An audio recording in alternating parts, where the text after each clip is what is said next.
ચેનલને લાઇક કરો, સબસ્ક્રાઇબ કરો અને બેલ આઇકન પર ક્લિક કરો જેથી આવનારી વિડીયો તમને મળતી રહે.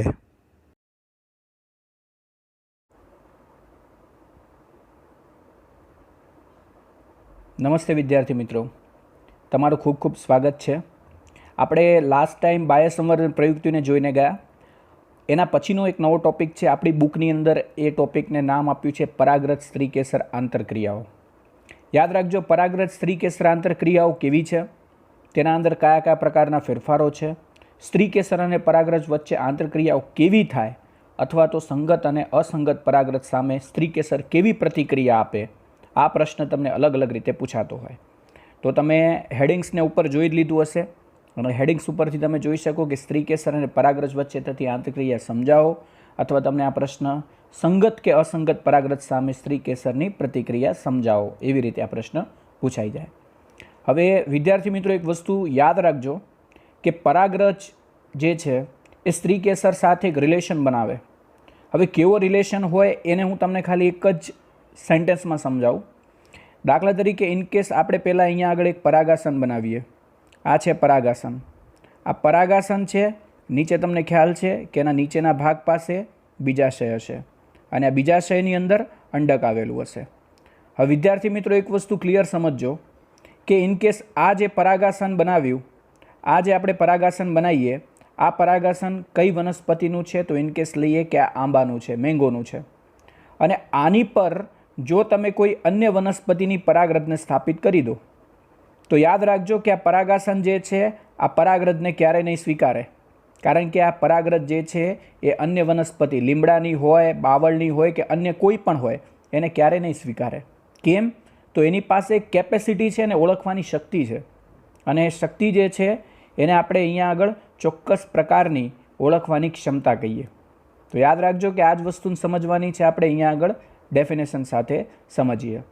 સૌથી પહેલાં એને એમ સમજાવ્યું કે પરાગરજ સ્ત્રીકેસર આંતરક્રિયાઓ કોને કહેવાય.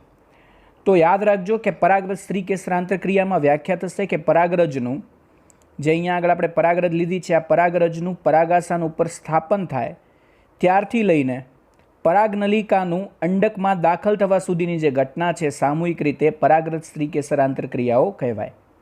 હવે આ શોર્ટમાં કહીએ કે આ પરાગાસન છે. આ પરાગાસન જે છે એના નીચેના ભાગને આપણે બીજાશય કહેતા. નીચે અંડક હતું, અહીંયા આગળ આ પરાગરજ જે છે અંકુરિત થાય, પરાગનલિકાનો વિકાસ થાય અને આ પરાગનલિકા વિકાસ પામી અને અંડક સુધી પહોંચે. આટલા સુધીની જે ઘટના છે ને દોસ્તો, આ ઘટનાને આપણે અહીંયા આગળ પરાગરજ સ્ત્રીકેસર આંતરક્રિયાઓ કહીએ. હવે વિદ્યાર્થી મિત્રો, બીજો એક પ્રશ્ન અહીંયા આગળ થાય કે કુદરતમાં પરાગનયનથી પરાગરજ જે છે એ જ વનસ્પતિ, યાદ રાખજો, એ જ વનસ્પતિ અથવા એ જ વનસ્પતિ જાતના સ્ત્રીકેસર ઉપર સ્થળાંતરિત થાય તેની કોઈ ખાતરી નથી. એનો મતલબ કે આંબાની પરાગરજ આંબા ઉપર જ જશે એવી કોઈ ખાતરી નહીં હોય, બરાબર. અને સ્ત્રીકેસર પાસે નિશ્ચિત સંગત પરાગરજને સ્વીકારવા કે અસંગત પરાગરજનો અસ્વીકાર કરવાની ક્ષમતા અથવા એને ઓળખવાની ક્ષમતા હોય. હવે વિદ્યાર્થી મિત્રો, સંગત પરાગરજ એટલે શું પહેલાં તમને એ ખબર હોવી જોઈએ. સંગત પરાગરજનો મતલબ થાય કે આંબાની પરાગરજ આંબા ઉપર પડે અને આંબો એ પરાગરજને સ્વીકારેનું સ્ત્રીકેસર, તો આવી પરાગરજ જે છે એને સંગત પરાગરજ કહેવાય. પણ જો કદાચ ઇનકેસ એવું બને કે આંબાનું પરાગાસન છે, એ મતલબ કે આંબાનું સ્ત્રીકેસરનું પરાગાસન, એના પર જો તમે બાવળની પરાગરજને મૂકશો તો એ ક્યારેય નહીં સ્વીકારે. કેમ? તો અહીંયા આગળ આંબાનું પરાગાસન છે અને પરાગરજ જે છે બાવળની છે, તો આ જે છે અસંગત પરાગરજ થઈ. તો સંગત પરાગરજ એ જ કહેવાય કે જે ચોક્કસ વનસ્પતિની હોય અને એના ઉપર જ તે સ્થાપિત થાય. તો વિદ્યાર્થી મિત્રો, એક વસ્તુ સમજી લેજો કે પરાગરજ સ્ત્રીકેસરની આ એક રિલેશન બેટ છે. આ રિલેશન કરવાની જે ઘટના જે છે એને આપણે ઓળખવાની ક્ષમતા જે છે અથવા આઈડેન્ટિફિકેશનની જે કેપેબિલિટી છે તેને આપણે પરાગરજ સ્ત્રીકેસર આંતરક્રિયાઓ કહીએ. વિદ્યાર્થી મિત્રો, આવો જ એક બીજો ટોપિક નીચે આપેલો છે, તમને એક્ઝામમાં પૂછાયો છે. આપણે અહીંયા આગળ મેન જે એનસીઆરટીના બેઝના ટોપિક છે એને આપણે કવર કરી લીધા છે, જેને આપણે એક પછી એક જોઈશું. પહેલો એક પ્રશ્ન તમને અહીંયા આગળ કીધો કે અસંગત પરાગરજ સામે સ્ત્રીકેસરની પ્રતિક્રિયા કેવી. હવે જો શબ્દ વાપર્યો અસંગત, મેં તમને વ્યાખ્યા આપી હતી અસંગતની કે પરાગરજ અન્ય વનસ્પતિની હોય તો એને આપણે અસંગત પરાગરજ કહીએ, જેને સ્ત્રીકેસર ક્યારેય નહીં સ્વીકારે. તો યાદ રાખજો કે પરાગરજ અન્ય જાતિની હોય, મેં તમને વાત કરી હતી. अन्य जातिनी होय अने ए ज वनस्पतिनी स्वयं असंगत परागरज होई शके छे तो ते परागासन उपर स्थापित थती नथी। असंगत परागरजनो स्त्री केसर अस्वीकार करशे। मैं तमने वात करी थी कि क्यारे ने स्वीकारशे नहीं। तेथी परागासन पर परागरजनुं अंकुरण के परागनलिकानी वृद्धि ने अहींया आगळ अवरोध ऊभो थशे। एटले के परागनलिका डेवलपमेंट नहीं थाय अने डेवलप थई होय तो ते क्यारे पण अंडक सुधी नहीं पहोंची शके। याद राखजो, आ असंगत परागरजनी वात करेली छे। विद्यार्थी मित्रों, असंगत परागरजनो रिलेशन आवो छे तो संगत परागरजनो रिलेशन केवो? हवे असंगत परागरज तो क्यारे अंकुरित नहीं थाय, पण जो आ संगत परागरज जो एना पर स्थापित थई जाय, आंबा उपर आंबानी परागरज पड़े तो स्त्री केसर स्वीकारी लेशे, तो ए आगळनी प्रक्रियाओ करशे। आगळनी प्रक्रियाओ एटले कई प्रक्रियाओ? परागरजनुं अंकुरण थशे, जनन छिद्रमांथी परागनलिका विकसशे अने आ परागनलिका जे छे अंडक सुधी पहोंची जशे। बराबर? न समजायुं तो आपणे एक डायग्रामथी समजीए। विद्यार्थी मित्रों, आ डायग्रामने तो बहु ध्यानथी जोई लेजो तमे। अहीं आगळ तमने ख्याल आवशे के इनकेस समझो कि कोई परागरज जे छे, आ जे छे स्त्री केसर, आ कोनुं छे तो समजी लो कि आंबानुं छे। हवे आ आंबानी ज परागरज छे अने ते आ स्त्री केसरना परागासन पर स्थापित थई गई। ए आंबानी होय तो एने संगत परागरज कहेवाय, कारण के ते ए ज वनस्पतिनी छे। जो बावळनी होत तो आपणे एने असंगत परागरज कहेता। आ परागरज जे छे ए अहींया आगळ स्थापित थई एक ज जातिनी छे, अन्य जातिनी नथी, एटले संगत परागरज छे। अने संगत परागरज हशे तो एनुं अहींया आगळ डेवलपमेंट थशे। जुओ, परागरजनुं अंकुरण थाय एटले आ तमे जोई रह्या छो, परागनलिका विकसे। आ परागनलिका विकसे अने बहु ध्यानथी जुओ ते क्यां सुधी पहोंचे तो ते अंडक सुधी पहोंची जाय। तो विद्यार्थी मित्रों, आ घटना थशे कि ज्यारे एना पर संगत परागरज पड़शे अने जो असंगत परागरज पड़े तो एनामां केवुं थाय? हवे एक खाली एक डायग्रामथी हूँ तमने बतावुं आनी अंदर ज। इनकेस समझो कि आ तमे जोई रह्या छो, हूँ ब्लू कलरथी अहींया आगळ तमने बतावुं छुं, बहु ध्यानथी समजजो कि आ जे छे इनकेस असंगत परागरज छे, तो असंगत परागरज जे छे ते क्यारे अंकुरित न थाय। बराबर? अने अंकुरित थाय तो पण ते पूरेपूरी नीचे अंडक सुधी तो क्यारे ज नहीं पहोंचे। बराबर? एटले एनुं डेवलपमेंट तमे जोई शको मात्र आटले सुधी ज। इनकेस तमे समझो कि आटले सुधी ज रहेवानुं, ते नीचे सुधी नहीं जई शके। बस आ ज वस्तुने अहींया आगळ समजावी छे कि संगत परागरज जे छे स्वीकारशे कोण? तो परागासन। अने जो संगत नहीं होय तो एने नहीं स्वीकारे, कारण के एनी पासे क्षमता छे। हवे विद्यार्थी मित्रों, एक क्षमता केवी छे अने एना अंदर कया कया फेरफारो छे अने ते कई रीते विशेष छे एने आपणे समजवानी कोशिश करीए। आपणे आगळना टॉपिकमां जोयुं कि असंगत परागरज न स्वीकारे तो आगळनी घटना नहीं थाय, पण संगत परागरजथी थशे। जो परागरज संगत होय तो स्त्री केसर परागरजनो स्वीकार करे। आपणे जोयुं ने, स्वीकार करी लेशे अने पश्वफलन परागनय अथवा परागनयननी घटनाओने ते प्रेरित करती रहेशे। एटले के पश्वफलननी घटनाओने अहींया आगळ प्रेरशे, ते फलन तरफ दौरी जाए। हवे फलन थवानुं, संगत परागरज परागासन उपर स्थापित थवाथी त्यां आगळ जनन छिद्रो हशे अने जनन छिद्रो द्वारा परागनलिकानुं सर्जन थाय। आपणे पहेला भणीने गया हता जनन छिद्र कोने कहेवाय, याद करो।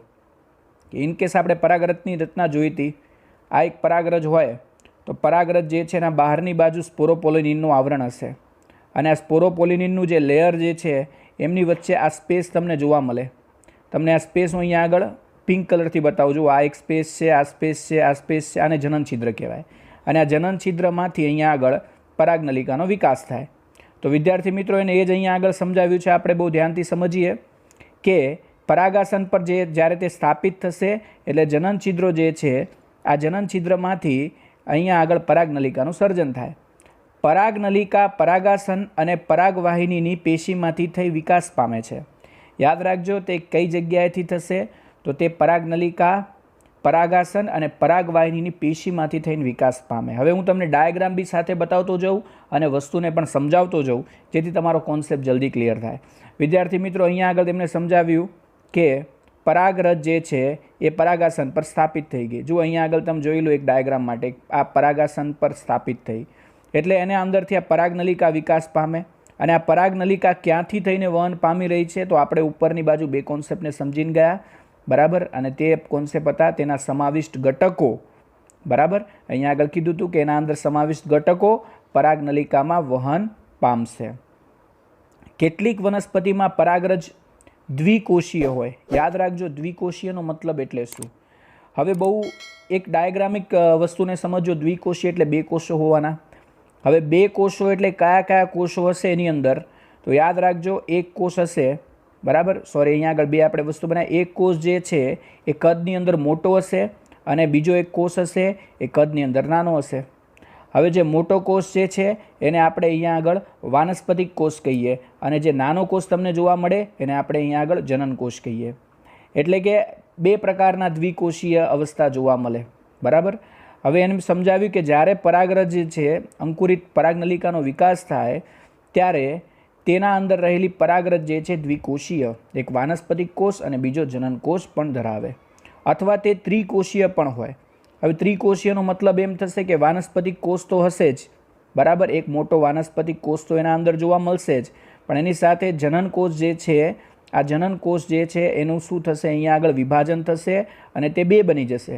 એટલે ટોટલ અહીંયા આગળ બે નરજન્યુ બન્યા, એટલે એક આ અને બે આ, એટલે ટોટલ 3, એટલે ત્રિકોષીય. અહીંયા આગળ ત્રિકોષીય તમને જોવા મળશે, ત્રિકોષીય અવસ્થા પ્રાપ્ત થશે. હવે પરાગનલિકા બે નરજન્યુઓનું વહન કરી અંડછિદ્રીય છેડેથી બીજાશયના અંડકમાં પહોંચે છે. હવે વિદ્યાર્થી મિત્રો, હું તમને એક ડાયાગ્રામથી જ આ વસ્તુને સમજાવવાની કોશિશ કરું. પહેલાં જુઓ કે જ્યારે પરાગરજ જે છે એનું અંકુરણ થાય, તો અંકુરણ થાય તો તમને કંઈક પરાગરજ આવી દેખાશે ડાયાગ્રામેટિક રીતે, બરાબર. તો આપણે જે NCERTની બુકની અંદર આપેલો ટોપિક છે એના અંદર બહુ ધ્યાનથી જોઈ શકો તમને. પછી બીજું કે એના અંદર જ્યારે પરાગનલિકા જ્યારે વિકાસ પામે, બરાબર, તો પરાગનલિકા તમને આવી કંઈક દેખાશે, બરાબર. આ જે માઇક્રોસ્કોપમાં લીધેલો એક છેદ છે જેને તમે ડાયાગ્રામિક રીતે જોઈ શકો. હવે જો આપણે એને ખૂબ નજદીકથી જોવો હોય તો આપણે એને આ રીતે પણ જોઈ શકાય. તમને આ પરાગનલિકા જે છે કંઈક આવી દેખાશે, બહુ ધ્યાનથી જુઓ. બીજી એક નંબરની અંદર બીજો એક ડાયાગ્રામ આપણે ઉપરની તરફ જોઈને ગયા હતા. એ ડાયાગ્રામ જોઈને ગયા કે પરાગાસન પર પરાગરજ જે છે એનું અંકુરણ થાય તો તે કેવી દેખાય? તો તમને કંઈક આવી દેખાશે. ડાયાગ્રામની રીતે આપણે અહીંયા આગળ આવું જોઈ શકીએ. વિદ્યાર્થી મિત્રો, એક બીજો ટોપિક પણ આપણે અહીંયા આગળ સોલ્વ કરવાનો છે. પ્રશ્ન થાય કે હવે આ જ પરાગરજ આની પર પડી એટલે પહેલાં ક્યાં જશે? જો આપણે ખાલી એક ડાયાગ્રામેટિક રીતે સમજી લઈએ. પરાગરજ જે છે એ આની પર સ્થાપિત થયા બાદ અંકુરણ થાય, અંકુરણ થયા બાદ તે અહીંથી વહન પામશે. અહીંયા આગળ બ્લુ કલર બતાવું જેથી તમને ખ્યાલ આવે કે અહીંથી વહન પામી અને તે ક્યાં સુધી જશે? તો યાદ રાખજો કે અંડક જે છે એના છિદ્રીય છેડે જશે. હવે એના અંદર દાખલ થવાની છે, તે દાખલ થવાની જે ઘટના છે તેના અંદર કયા કયા ફેરફારો થઈ રહ્યા છે એ ફેરફારોને અહીંયા આગળ પ્રસ્તુત કર્યા છે. હવે જુઓ કે અંડછિદ્રીય છેડેથી બીજાશયના અંડક સુધી તે પહોંચે, ત્યાં આગળ એક ઘટકો જોવા મળશે જેને આપણે તંતુમય ઘટકો અથવા ફિલિફોર્મ એપરેટસ કહેવાય. હવે આ તંતુમય ઘટકો જે છે અથવા ફિલિફોર્મ એપરેટસ જે છે એના દ્વારા એક સહાયક કોષમાં દાખલ થશે. તે યાદ રાખજો કે અહીંયા આગળ તંતુમય ઘટકોનું કામ છે સહાયક કોષોમાં પરાગનલિકાને પહોંચાડવાનું. હવે કઈ રીતે કામ કરે જુઓ. આ પહેલો જે ડાયાગ્રામ તમે જોઈ રહ્યા છો, હવે આ જ વસ્તુને તમે અહીંથી સમજી લો કે આ પરાગનલિકા અહીં સુધી પહોંચી ગઈ એટલે તમને અંડકની અંદર કંઈક આવું જોવા મળશે. હવે જ્યારે પરાગનલિકા અહીંથી પસાર થઈ અને આની અંદર પસાર થાય, એટલે કે આની અંદર દાખલ થાય, ત્યારે એના અંદર કયા કયા ફેરફારો થાય? પરાગનલિકા જ્યારે અંદરની તરફ પહોંચે એટલે ત્યાં આગળ એક એપરેટસ જોવા મળે, તમે જોઈ શકો, તંતુમય પ્રસાધન. આ તંતુમય પ્રસાધન જે છે એનું કામ હશે કે આ પરાગનલિકાને સહાયક કોષો સુધી, જો અહીંયા સુધી એને પહોંચાડવાની, સહાયક કોષો સુધી એને પહોંચાડવાનું કામ કોણ કરશે? ફિલિફોર્મ એપરેટસ અથવા તો આપણે એને કહીએ તંતુમય પ્રસાધન. હવે આ તંતુમય પ્રસાધન સહાયક કોષો સુધી શા માટે પહોંચાડે? કારણ કે તમને ખ્યાલ છે, મેં તમને વાત કરી તે અહીંયા આગળ એક વાનસ્પતિક કોષ પણ જોવા મળશે અને એક બીજો કોષ પણ હશે જેને આપણે જનન કોષ કહેતા. તો આ બે કોષોનું વહન કરાવીને એને ક્યાં સુધી પહોંચાડવાના છે? અંદર સુધી. પણ અંદર જવું હોય તો પહેલી આપણે શરત શું છે? તો મેં તમને વાત કરી હતી કે પરાગનલિકા અહીંથી પસાર થઈને જ્યારે અંદર આવશે, અંદરની તરફ જ્યારે પ્રવેશે ત્યારે એને રસ્તો બતાવવો પડે. અને જે રસ્તો બતાવવાનું કામ અથવા તો તેને સહાયક કોષો સુધી પહોંચાડવાનો રસ્તો બતાવવાનું કામ જે છે એક વિશેષ પ્રકારનું પ્રસાધન કરશે જેને આપણે તંતુમય પ્રસાધન કહીએ, અથવા તો આપણે એનું બીજું નામ આપ્યું ફિલિફોર્મ એપરેટસ. તો વિદ્યાર્થી મિત્રો, તમે સમજી ગયા હશો કે ફિલિફોર્મ એપરેટસનું કામ શું છે અને ફિલિફોર્મ એપરેટસ કયા કામથી અહીંયા આગળ કાર્ય કરશે. તો અહીંયા આગળ એ જ વસ્તુ બતાવી કે તંતુમય ઘટકો જોવા મળશે, ફિલિફોર્મ એપરેટસ કહેવાય, તે એક સહાયક કોષમાં દાખલ થાય છે. અને તંતુમય ઘટકોનું કાર્ય શું હતું? તો પરાગનલિકાને સહાયક કોષો સુધી પહોંચાડવાનો માર્ગ અંગેનું માર્ગદર્શન આપવાનું. તો મેં તમને કીધું હતું રસ્તો બતાવવાનું કાર્ય કરે. પરાગરજને સ્વીકૃત કે અસ્વીકૃત કરવાની સ્ત્રીકેસરની ક્ષમતાના આધાર પરાગરજમાં આવેલા રાસાયણિક ઘટકો જેવા કે પરાગરજની દિવાલ અને તેમાં આવેલા પ્રોટીન ઘટકો પર છે. તો મેં તમને કીધું હતું કે કોઈ સંગત પરાગરજ ઉપર સ્થાપિત થાય તો પરાગાસનને ખબર કઈ રીતે પડશે? ખબર એટલા માટે પડી જાય કારણ કે એમની પાસે વિશિષ્ટ પ્રકારના અહીંયા આગળ રાસાયણિક ઘટકો છે અને બીજું એમની પાસે પ્રોટીન ઘટકો રહેલા છે.